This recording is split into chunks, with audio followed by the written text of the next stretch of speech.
Welcome, my people. How you doing out there in YouTube land? Hope you're all alright. Hope you're rested. You've had a good start to the week. We're now in Wednesday, so we're midweek now. And so that we're here to talk about Arsenal's game. What a very eventful game that was on Sunday. Absolutely eventful. And I'm just so gutted that we couldn't hold on to win. Because it's about time we went up to the Etihad and won up there. We went up there for 9 years, since 2015. And Arteta was playing for us that day, funny enough, when we beat Manchester City up at the Etihad. I remember it like it was yesterday, but it was 9 years ago. But anyway, it was a 2-2 draw. For those of you who've been who've been, I don't know, in a cave somewhere, it was 2-2. Very eventful game. Manchester City scored first of Erling Haaland, and of course we equalised. Arsenal, that is, equalised through Ricardo Calafiore's first goal for Arsenal. It didn't take him long to get off off his account. It didn't take him long to let's just say that again. It didn't take him long to actually register his first goal for Arsenal. A few games, and then of course we went in the lead. We went in the lead 2-1.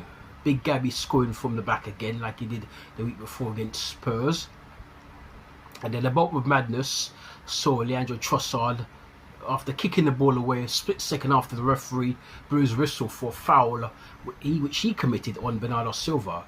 I think that the referee could have been a bit more lenient towards Trossard and just call him over and have a little quiet word with him. But these referees nowadays, they don't know their head from their backside. They just always want to court controversy. When I was coming up in the 80s, referees would have called him over, would have called Trossard over and have a quiet word with him. But now they're so quick to brandish the red card and the yellow card. It's crazy. And of course, a lot of people, and sometimes even me included, think that Arsenal get the rough, the rough end of the stick, as it were.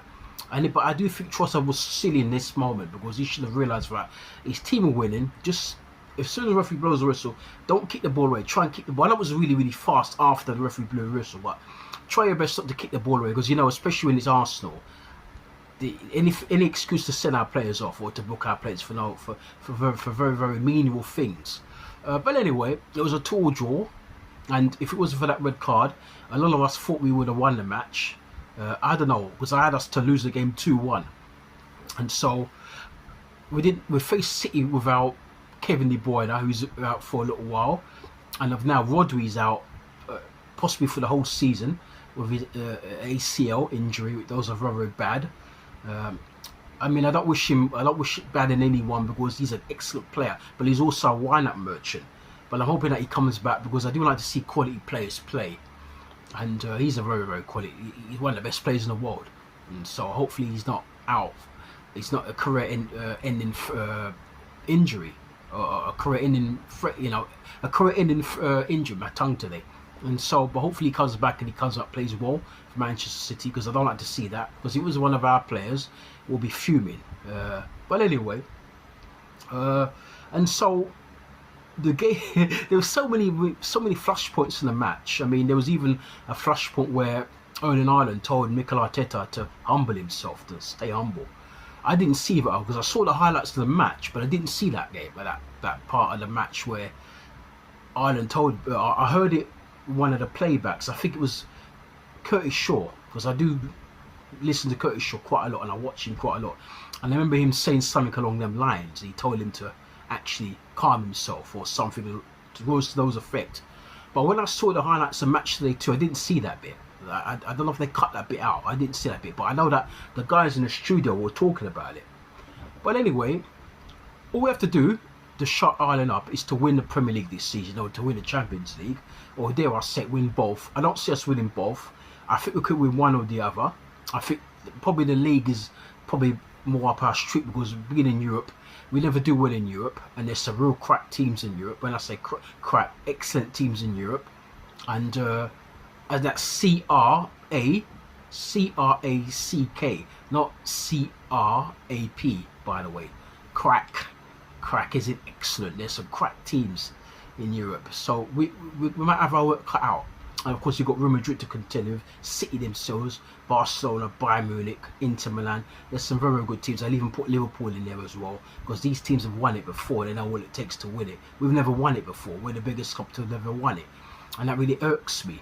And so hopefully we can do something in it and shut the likes of Ireland up, shut the likes of Bernardo Silva up, who also made a comment after the match about Arsenal never winning the league. We won the league 20 odd years ago, but we've won the league. We've still won the league more times than Manchester City, and we've done it organically. We've done it without, benefactors and billionaire owners.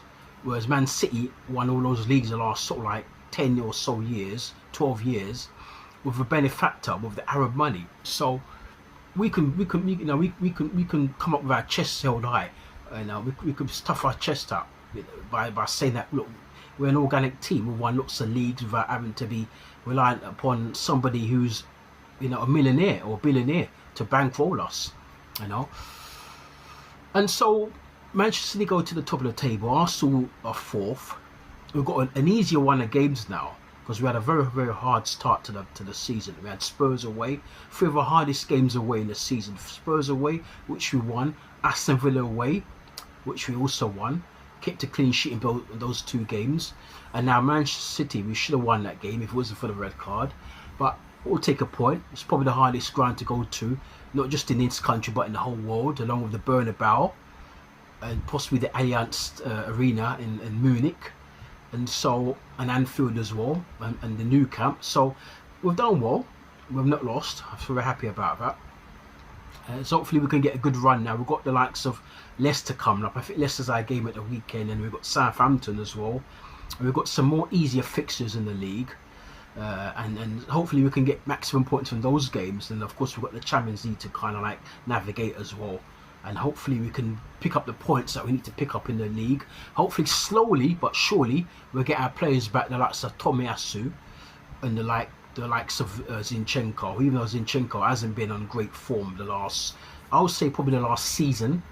He hasn't been in great form, but he's still got that experience. So we're going to need his experience during the course of the season. And other players as well who we've got out as well, the likes of Marino, our new signing from Real Sociedad. I can't wait to see him. He looked very, very good for Spain in the Euros in the summer.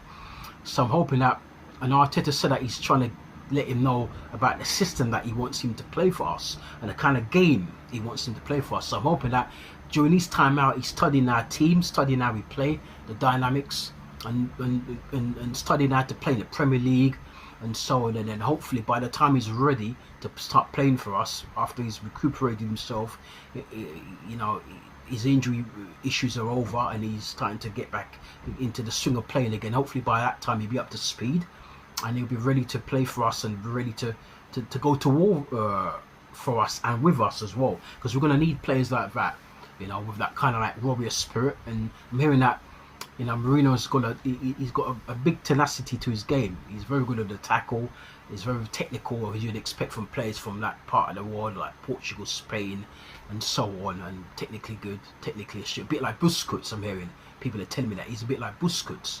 Well, if he's any half as good as Busquets, we've got one hell of a player, because Busquets is one of the best players in that position that I've ever seen. And so if he's half as good as Sergio Busquets, I'll be extremely happy, and I think our supporters will be extremely happy as well.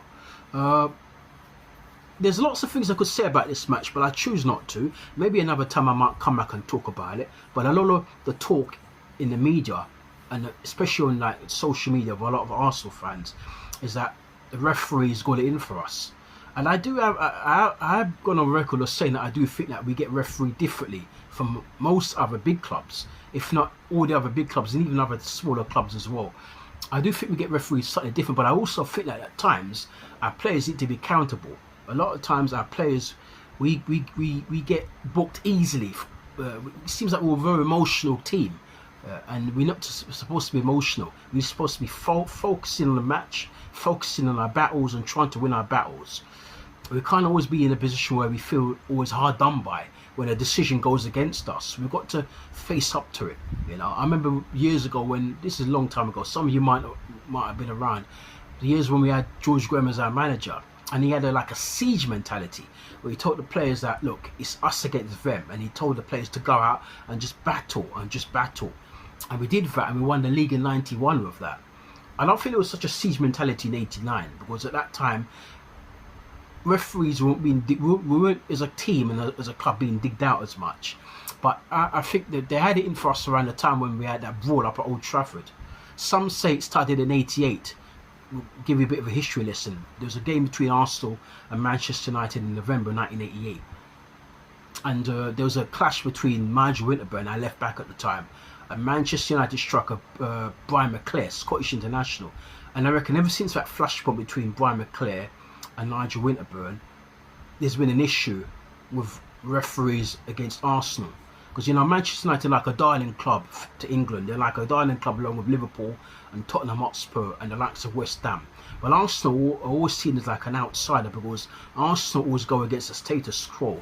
You know, they've always been an advocate for black players. I'm going to be straight up and honest. They've always been an advocate for foreigners, an advocate for the Irish player as well. And, you know, the way they do things, they're one of the first clubs in England to lodge a complaint against racism and to endorse the kick racism out of football, to endorse kick it out. What's the right word I want to use? The kick it out scenario, the kick it out movement, if you were. I'm trying to find the right words. I'm not coming up with the right words, but yeah, the kick it out. You know, the kick it out movement in football, racism. You know, say no to racism, and Arsenal one of the first clubs in England to actually endorse that and to be behind that. And then, of course, they're one of the, if not the first. Well, I believe that we're the first English team to field the whole black 11, all outfield black 10, with the only exception being the goalkeeper, was Lehman, but all the other players, all the other 10 outfield players were all black. The game against, I think it was Leeds United, I've got the video here, 2003, every single one of our players outfield was black. The only one who wasn't black was the guy in goal. I think it was Jens Lehmann at the time, and that was just before, that was around the Invincible time era. So we had so many black players. When I saw it, I could not believe it. So because of these sort of things, you know, Arsenal have been, I believe Arsenal have been a target. It's not the only thing, but that's one of the things I believe. So anybody watching this video, you don't have to agree with it, but that's just my point of view. You know, and I'm free to air this. I'm not being disrespectful, but we're just airing our views and speaking how we think and how we feel. And as I said, it's not meant to offend anybody. It's just our opinions. You know, don't forget to hit a like on this video. Don't forget to subscribe to the channel. If you can share it for us, that'd be so good. It'd be so welcoming. If you can leave your comments down below, it'd be so welcoming. Some of you have been leaving your comments lately, and I respect that. We need more comments. You know, and then very soon we're going to start doing some live streams. As I said before, we're going to start doing some live streams, and we're going to start changing up some of the fonts and some of the graphics of the channel. There's a lot of work to do. We want this channel to be on par with some of the best fan channels out there, but we know there's money to spend. We're going to spend money. We're going to get the work in, and we want this channel to be up there as one of the best fan channels. At the moment we're at the bottom because we're just starting out, not long, just over a year. And so there's a lot of big things to come for this channel, as I keep saying, but I want to keep reminding you so you know we're not forgotten, and then we've got you, and then we want this to be a platform for you you can come and hear your views, and you feel comfortable speaking about Arsenal. And even if you don't support Arsenal, you support another team, we can hear your views, and we can speak and have a wonderful debate. And there'll come a time we're going to get some expert guests, fellow fans of ours, maybe people who you know from a finer media in the footballing world. We're going to try and get them on and speak with them, and so you can also lobby your questions and pose your questions to them. There's a lot of work we want to do for this channel, and there's lots of vision we have for the channel, so we need you to support it by liking the videos, and it doesn't cost you a penny to do so, and by subscribing to the channel, it doesn't cost you to do so. And of course that's how we're going to grow the channel. But anyway, that's more or less it in a nutshell about the match, the 2-2 draw thriller. Should I say thriller, or maybe am I speaking a bit too prematurely? I think it was promising to be a thriller, but Trossard's send-off kind of ruined it. But I still think it was a high intensity match, and City came onto us in the second half, which they had to because they're the home side and they got one man advantage. We defended like warriors, But unfortunately, the last kick of the game saw them equalise through an unlikely source, that being John Stones. But anyway, onwards and upwards. I think our next game is against Leicester at the weekend, and hopefully we pick up 3 points. Promoted Leicester. They won the league only as little as what? Only as shortly as 9 years ago, and we haven't won it for 20 years. So they've won it a lot more recently than we have. But I feel as though this season could be our season if we focus well. I don't want too many more sending offs, because since Rata has been manager, we've had about 18 sending offs so far. So the next team after us is stuck on about 8 sending offs. So we need to watch our discipline on the pitch, and especially that, and I believe that referees do like to seem to book our players quicker than other teams, other clubs. And we just have to be sensible and try not to do things stupid to get our players cautioned unnecessarily and prematurely as well, because that's what happened on Sunday. Even half time, and we're down a man. And so when you're down a man, especially to a team like City, it's like your back's against the wall. Anyway, you take care of yourselves, and I've got another preview coming up after this one, because we're playing Bolton tonight in the Caribou Cup, and we have to take this competition seriously. But I'll talk about this one afterwards. So you take care, and I'll see you very, very shortly. Adios.